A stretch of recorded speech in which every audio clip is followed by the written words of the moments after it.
இந்த மாதிரி ஒரு வாய்ப்பை அல்லாஹ் நமக்கும் நம்மளுடைய குடும்பத்தாருக்கும் அல்லாஹ் தஆலா மீண்டும் மீண்டும் தருவானாக.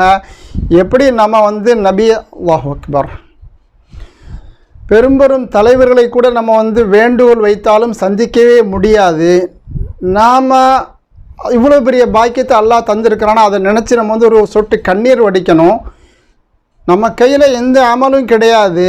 நம்ம இருக்கக்கூடிய இந்த ஒரு வெத்து உடம்பு, வெத்து ஒரு இதை வைத்து கொண்டு அல்லாஹ் இவ்வளோ பெரிய பாக்கியத்தை தந்தான். அல்லாஹ்வே இந்த மாதிரி தந்திருக்கிறவனுடைய ரஹ்மத்தால் மட்டும்தான்.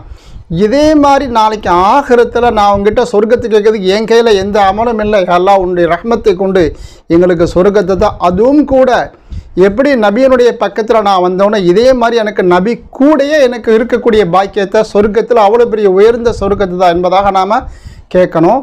கேட்கும்போது நம்மளுடைய உள்ளத்தை அல்லாஹ் அறிந்தவன். நம்மளுடைய அந்த உள்ளுணர்வு, நம்மளுடைய அந்த ஆசையை அனுசரித்து இன்ஷா அல்லாஹ் நமக்கு அந்த மாதிரி சொர்க்கத்தையும் தருவான். சொர்க்கத்திலையும் உயர்ந்த சொர்க்கமான ஜன்னத்துல் ஃபிர்தௌஸில் நபி கூட இருக்கக்கூடிய நசீபை நமக்கும் நம்முடைய குடும்பத்தாருக்கும் தருவானாக.